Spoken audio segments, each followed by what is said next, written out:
Welcome back to the Deep Dive. Today, we're doing something a bit different. Yeah. A really focused deep dive, actually. It's based on material shared, well, directly by the Kotek founders themselves. Oh, interesting. From that Founders Tell All session. Exactly. So think of this as getting the inside scoop right from the source. Okay. So our goal here is basically to unpack what they shared. Latest developments, plans for 2025, the vision behind it all. Precisely. We want to pull out those, key nuggets of information for you. Got it. And it sounds like there's a lot to cover. Oh, yeah. We're talking swapping platforms, stable tokens, super important connectivity like Luna Mesh, Thing for communication, and digital identity, CorePass. All built on core blockchain, obviously. Right. So where should we start? Maybe the swapping platform. Lots of people are waiting on that one. Good call. So SwapTop, what did the founders actually say? Okay, first big thing, the name change. Remember QSwap. Yeah. It's now SwapTop, rebranded. SwapTop, okay. And critically, did they mention the status? Like, is the code ready? They did. Said the software itself is completed. Completed. Wow. Okay, that's significant. But it's not out yet. So what's the holdup? The main thing, the absolute core reason, they said, is they need that fully regulated, fully compliant stable token. Ah, okay. Built on core natively. Exactly. And since one didn't exist that met their requirements, they had to, well, build it. Right. So the SwapTop code is done, but it can't launch without this native stable token. And that token's going through the regulatory hoops now. That's what it sounds like. Smart contracts done, focus on regulation.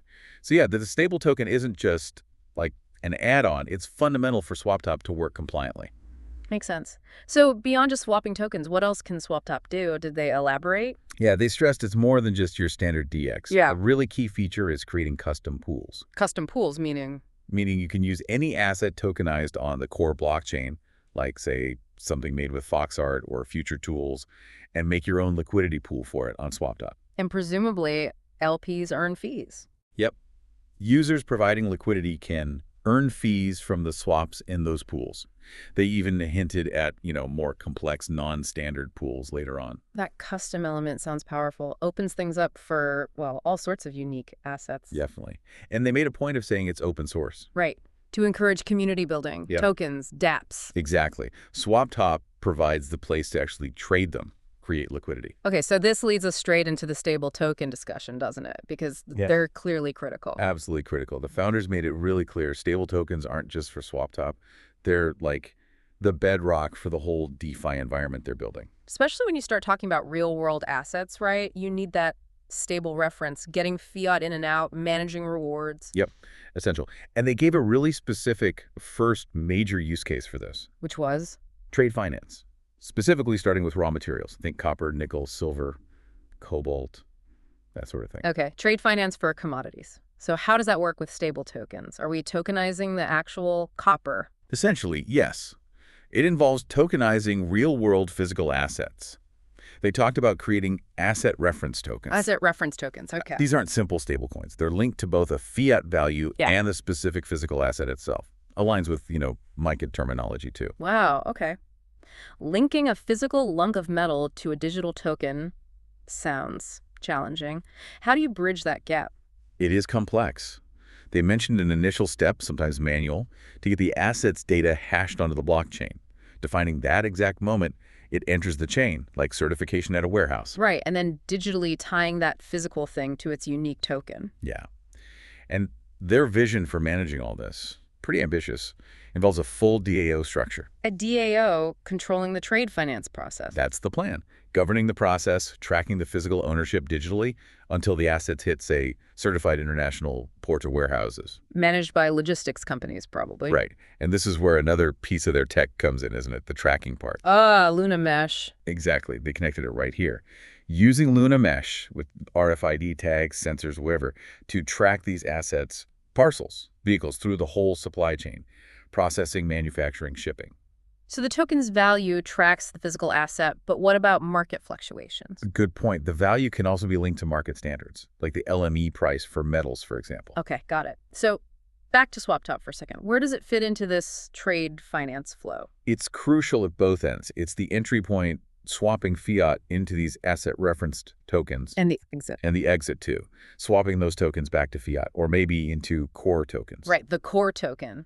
CTN. What's its specific function here? Well, every single transaction, every hash within this whole trade finance system needs core tokens. Ah, the gas. Exactly. Yeah. So by focusing this first big application on financing these raw materials things with calculable values, LME prices, concentrate percentages, they're building inherent natural demand for core tokens. It's the utility fuel. Okay, that makes sense. That's the asset reference stable token for trade finance. But they mentioned a second stable token type too, right? They did. And this one sounds like it's for more general liquidity, everyday use. A one-to-one fiat-backed stable token. Like USDT or USDC, but built on core. Similar concept, but with some key differences they highlighted. The backing fiat is held in M1 accounts M1 accounts. Why is that significant? because M1 funds are liquid, and crucially, banks can't leverage or lend them out, unlike, standard deposits. Adds a layer of security. Interesting. So the funds are actually there, segregated. How do they prove that? How's the peg maintained? Through a fully automated burn and mint process, controlled by a DAO. Okay. And this DAO is linked directly to Ping Exchange. It constantly, instantly hashes the actual fiat account balance onto the blockchain. So near real-time transparency of reserves. Exactly. You can basically see the backing is there, preventing manipulation, full transparency. And this one-to-one token is meant for easier fiat on-off ramping. Yeah, that's the idea. Linking it to things like debit cards, other financial products, making it seamless to move between traditional money and the digital ecosystem. What about the tech behind connecting to banks? That's usually a big hurdle. This was a major point they emphasized. Their tech can apparently read and write standard banking message formats. Like what? MT940, that's the SWIFT format, SEPA XML for Europe. And they even mentioned integrating with MasterCard networks. Whoa. So they can plug directly into existing banking systems. That's what they claimed, without the banks needing to overhaul their own complex systems, front office, back office, none of it. That's huge. That enables that smooth flow between like the normal financial world and this Web 4 environment they talk about. It really does sound like a potential game changer for adoption. So how did they position these stable tokens versus the big players like USDT or USDC? They pointed out a few advantages. Speed. Obviously, core blockchain transactions are about 7 seconds. Yeah, it's fast. The legal framework they're building within, aiming for compliance from the start. And then CorePass KYC. Right, the identity layer. Yeah, as an optional but powerful protection. They believe it helps prevent scams, money laundering, verifies real parties are involved. They feel this combination could make it, potentially, one of the fastest and most secure stable tokens out there. And this careful structuring sounds deliberate, especially with MiCA looming in Europe. Absolutely deliberate. They've clearly separated the asset reference tokens from the one-to-one fiat-backed ones, which is a key distinction under MiCA. Okay. They're tackling the challenges other stablecoins face in Europe head-on. And they even mentioned the framework could support stablecoins pegged to other currencies too, like a stable dirham. Okay, wow. That's a lot on stable tokens. Mm-hmm. Let's shift gears now. Luna Mesh. They called it Layer 0 connectivity. Yeah, Luna Mesh. The idea is it's this foundational connectivity layer, connects, well, everything. And critically, it can operate without the internet if needed. Okay. What kind of hardware runs this mesh? 3 types, they said. Their own proprietary devices. Right. Existing devices like phones or laptops with Bluetooth or Wi-Fi. Okay. And integration with third-party hardware too? So pretty flexible. And the main uses, what problems does it solve? Quite a few, actually. Creating standalone intranets, like for a building or community with no internet, running serverless apps locally, connecting communities globally by bridging through the internet where it is available, acting as that last-mile solution for ISPs, getting signal to tricky spots. Like rural areas. Exactly. Or emergency situations, transportation, we mentioned, the asset tracking anywhere, connectivity is just bad or non-existent. And this idea that devices can work even when offline, how does that function? They called it epidemic routing. Basically, your device stores data when it's offline, disconnected. Okay. Then when it reconnects to the mesh or internet, it syncs up, pushes the data out, hashes it to the blockchain. The information spreads through the network. Right. Now, they were careful about where the actual data lives, weren't they? Very careful. And this is key for compliance, like GDPR. The raw data sensor readings, messages, whatever, isn't stored on the blockchain itself. Where is it then? It's stored in a parallel decentralized storage system. The blockchain holds the hashes, the proof. It's the immutable verification layer. So if someone tampers with the data in storage, The hash on the blockchain won't match. It flags the alteration instantly. Tamper evident. And Digital Identity Core ID links into Luna Mesh too. Definitely. It's how you identify the nodes, people, devices, sensors, assets, and link them to the data they're creating or storing within that mesh. They also mentioned something about frequencies, operating across multiple ranges. Yeah, quite unique. 4 simultaneous frequency ranges, from radio all the way up to satellite. Makes it robust, versatile, and apparently very hard to jam. Is there a direct core token use case here for providing connectivity? Yes, there is. If you run a Luna Mesh device and contribute decentralized storage capacity to the network, You get paid? you get paid in core tokens, creates another utility loop, feeds into that circular economy idea. They also mentioned a social aspect, right? Deploying this in communities. Yeah, specifically in places like South Africa, Namibia, around mining areas, bringing connectivity where there basically wasn't any before. What could people do with it? Maybe simple internal calling apps or affordable prepaid internet access through the mesh, real community benefit. And the mining companies themselves are interested. Very interested, apparently, for their own internal comms within production zones, sending safety updates, policy info, operational data to workers, even underground potentially. How does payment work if you're, say, buying internet access via Luna Mesh? You'd pay in core tokens, which links back to the stable token environment for easy fiat conversion, and the purchase gets recorded on the blockchain. Does it require KYC? In regulated situations, yeah. Core pass verification would likely be needed to tie device ownership to a real identity. They used a great analogy comparing the cost to traditional mobile towers. Hotspots on steroids. Yeah. Yeah, highlighting the much lower cost and faster ROI compared to building big cell towers. Plus, it integrates with existing backhaul fiber from major providers, Huawei, Ericsson, etc.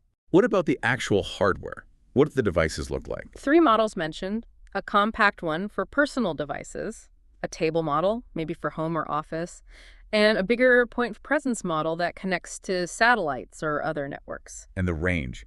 How far can these things talk to each other? Tested from 1.5 kilometers up to 10 kilometers, depending on the setup. They gave a specific real-world Bluetooth test example, about 1.6 kilometers, so over a mile, through buildings, trees, even across a river. Pretty impressive for Bluetooth. And what kind of data did they send over those distances? Text messages, blockchain info packets, even voice calls over the longer ranges. Video seems to be more for shorter hops within the mesh for now. Okay. And they circled back to sensor data, especially for logistics. Yes, connecting to a truck's CAN-BOS system, for instance. Pulling data like? Driver behavior, tire pressure, engine temperature, fluid levels, all sorts of real-time operational data streaming into the mesh. But again, not all of that goes onto the blockchain itself. Exactly. The constant stream is stored in the decentralized mesh storage. Only the important stuff, the critical events, get hashed to the blockchain. Like what? A sudden tire pressure drop, harsh braking, a temperature warning, things you need an immutable record for. Think insurance claims proving what happened and when, accountability. And this sensor capability ties into other reporting needs too, like environmental stuff. Definitely. Collecting greenhouse gas data directly from factory machines or vehicles. For carbon credits, or those digital product passports. Precisely. Manage the data in the mesh, hash the verifiable proof points to the chain. They stressed product passports are becoming mandatory, especially in Europe, and they're already working on use cases in things like clothing manufacturing, logistics. Right. Okay, let's move on. Thing. Their decentralized communication platform. Yeah. Thing, the core idea is decentralized signaling, peer-to-peer connections without a central server. They used that old telephone operator analogy, didn't they? They did, like an operator connecting calls, but decentralized. The network itself, using your core ID, finds the peer you want to talk to in the mesh, setting up a direct connection. No middleman. And once you're connected in, say, a chat room, the devices contribute power, like a supercomputer. That's the concept. Nodes contribute processing power locally. So instead of everything going through a central server, data packets could be processed and assembled across the connected nodes in the room. More efficient, potentially less bandwidth needed. But they hit a snag with Thing recently. Yeah, a bit of a setback. They found out a Web3 connector component they were using was actually, well, centralized Web2 tech underneath. Oops. Yeah, kind of defeats the purpose, so they're rebuilding that signaling connector part from the ground up to be truly decentralized. So when might we see Thing? What's the timeline? Target is 2025. But, big caveat, it depends on SwapTop and CorePort launching first. And it needs regulatory approval too. Still need sign-offs. Have they done much testing? Extensive testing, they said. But it's complex, so many different devices, operating systems. They emphasize their team are perfectionists, so they want it right before any public testing. Takes time. It really feels like CorePass ties so much of this together, the identity and regulation hub. It really does seem foundational, and they made a very important clarification about it. Which was? CorePass is an independent organization, not owned by Core, not owned by ARX. Independent. Why does that independence matter so much? Trust. Credibility. Yeah. Especially if you want governments or regulated industries to use it, Makes sense. because it's independent, and crucially, you, the user, control your data. CorePass can't access it. It becomes that trusted layer for verifying identity, managing data attributes needed for all these regulations like GDPR, CCPA, MiCA. So its main job is digitizing official documents and managing that digital identity. Exactly, creating a dynamic identity environment. But getting it fully rolled out commercially is a big job. Huge job. They mentioned the significant costs, the ongoing development needed, especially building all the connectors to link CorePass into different systems and use cases. What specific commercial areas did they say are coming soon for CorePass integration? Let's see. Trade finance, obviously. Product passports, enabling verified access for Luna Mesh connectivity, linking physical products to people or companies, and managing corporate DAOs. Lots of connections. And they announced a pretty cool new feature coming for CorePass too. Yeah, the multi-chain wallet capability. That sounds big. Tell us about that. So soon, you'll be able to use CorePass to verify that you own wallets on other major blockchains. Like Bitcoin, Ethereum. Yep, Bitcoin, Litecoin, Ethereum, Solana, BNB, Binance Chain, the big ones, using the core blockchain as the verification layer. So you can prove ownership across chains in a compliant way. Exactly. Link your verified identity to your assets elsewhere. And they said version 2 will even let you send transactions from those external wallets via CorePass. Wow. Okay, CorePass is also involved in that price feed update for XCBCTN, right? It is. It's providing the official mandated weighted average price feed, the VWAP, for XCB and CTN. And that gets hashed onto the blockchain. Directly hashed in. They explained this is vital to prevent price manipulation from tiny trades and uses an industry-standard method for price reporting. And that ties into the fiat on-ramp planned for Ping Exchange, buying with cards. Directly. To buy Core tokens with a debit or credit card on Ping, you'll need CorePass for the KYC and compliance checks. Because that's a regulated transaction. Exactly. They were clear, though, basic CorePass use, just having an ID, doesn't force KYC. But if you want to do regulated stuff like fiat gateways or use certain commercial apps, then yes, KYC is needed. Keeps the base layer open while enabling regulated access. It really drives home that regulation isn't just tacked on here, it's designed in from the start. Totally. They literally framed regulation as the foundation everything else sits on. MiCA 2025 is clearly a huge focus, and their whole RegTech platform, programmable regulation, is built for this. Why such an intense focus? Why is regulation so important to their vision? Because, as they put it, it's essential if you want to tokenize real-world assets and tap into those massive global business opportunities. You simply can't play in major industries or regulated markets without compliance. It's not a barrier, it's the entry ticket. And they gave concrete examples of what programmable compliance means. Yeah, like automatically verifying product quality standards, proving carbon footprint data is accurate, certifying if something is GMO-free, ensuring manufacturing meets rules like Euro 7 emissions or battery passport requirements, cradle-to-grave tracking. Things that are becoming requirements now. Exactly. Digital product passports are already happening, especially in Europe. They're working on it for things like garments, logistics. So the whole infrastructure anticipates this regulated future. That's the message. Built for the fourth industrial revolution, digital, connected, and, yes, regulated. They did acknowledge this focus impacts timelines, though. Reliance on regulators. Yeah, they were upfront about that. Compliance comes first. If aligning with legal frameworks or waiting for approvals means a delay, they'll take the delay rather than rushing something non-compliant. Compliance over speed. And blockchain's role is managing all that complex data. In a way that's traceable, secure, trusted, and handles the sheer volume. Better than today's fragmented systems, they argue. Let's talk partnerships and the wider ecosystem.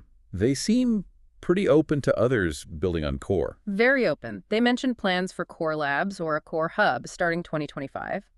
The idea is to actively invite third-party developers. To build what? Initially, focusing on DeFi and trade finance applications on the Core blockchain. And they'll provide support. Tools, libraries. Yeah, a whole suite. Smart contract libraries, connectors, templates. I mentioned the SvelteKit example, a command line tool, a new developer-focused website with docs and resources. Pretty comprehensive support planned. Now, they also clarified ARX's role in all this. What is ARX exactly? ARX is described as a primary partner. It provides the underlying infrastructure, the systems, they call it blockchain, as a platform, BAY-P. ARX also funds the core tech development and owns specific applications built on that infrastructure, like Ping Exchange. But crucially, ARX doesn't own the foundational platforms themselves. No, they were very clear on that. Core Blockchain, Core Pass, Luna Mesh, these are independent foundations. ARX is a key partner building on them, but there's no exclusivity. Anyone else can build on them too. Got it. And the booster program, what's that? That's tied to the Genesis funding. It's a way for external projects or use cases to apply for funding. To help them get started and drive adoption. Exactly. Drive adoption of the whole core ecosystem. They suggested that eventually a DAO might vote on which projects get funded. The Genesis block itself is part of this overall ecosystem, economy, and supply structure. Okay. And that big strategic partnership with New to the Street. Yeah, that's their go-to-market alliance. Man. Using major media, Bloomberg, NASDAQ, Fox News to reach a huge audience, potentially 200 million people. To promote what specifically? Core blockchain solutions generally, and the specific use cases built on the ARX infrastructure. But those TV segments haven't aired yet. There's been a delay. Yes, and they said it's strategic, deliberate. They're waiting for key products and platforms to actually be released in public. So the media splash aligns with tangible things people can use. Exactly. Maximum impact. Get the big exposure when there's something real to point to. And they view this partnership as long-term. Yes, because they believe New to the Street gets the vision. It's about real-world industry integration, not just crypto hype. That provides value for the kinds of clients using the ARX infrastructure. And the ARX BAY-P itself, what does it offer clients? It's essentially an accountability and business intelligence platform. They compared it to a digital SAP system. For managing complex data. Yeah, in industries that need it, like their example of an insurance company needing real-time, verifiable data from equipment out in the field. Okay. Finally, the founders got a bit personal, didn't they? Shared their own vision, motivations. They did. Highlighted the journey 11 years, self-funded mostly, very different from typical VC-backed projects. And the commitment, 18, 20-hour days. What drives that level of dedication? Passion, they said. Bringing impactful technology to life. Building something holistic, integrated. Not for fame, not for personal legacy. But because they see a need. A fundamental need for systems that are secure, trusted, and compliant in the world today. And a big part of that is creating a safer digital space. Absolutely. Preventing scams, giving users real control over their assets and data, building an environment where digital interaction can actually be trusted. What excites them personally right now? Seeing people actually start to use the things they've built, seeing the creative ideas others come up with using their tech. And honestly, they seem to enjoy the challenge, the continuous development. They also shared some personal wishes for Core's future. Yeah, quite heartfelt, wishing for harmony in the community, people moving past negativity. Education, too. Big emphasis on education. Empowering the community globally with knowledge. Knowledge is power, as they put it, understanding the tech. And just on a very human level, wishing every community member finds their own happiness. That's nice. And they gave a shout out to the community managers. They did. Sincere thanks for their hard work, acknowledging it's a tough, often thankless job. And they wrapped up with a thought about just getting started. Yeah, that this whole massive, complex journey began with just one first step. Taking an idea and acting on it, that step is key. Wow. Okay, we have definitely unpacked a huge amount there, straight from the founders. Yeah, it's clear the vision goes way beyond just blockchain tech. It's about building this whole interconnected, regulated ecosystem for, well, the real world. The level of detail is pretty staggering. Banking integration, sensors, regulation. It paints a picture of something really comprehensive being built, piece by piece. It really does. Lots of moving parts. So as we wrap up this deep dive, here's something for you to think about. Considering this vision for a decentralized, accountable, and integrated ecosystem, built with regulation at its core, how might this kind of infrastructure pave the way for entirely new models of trust and commerce in our digital age? Definitely food for thought. Absolutely. Stay curious and keep building.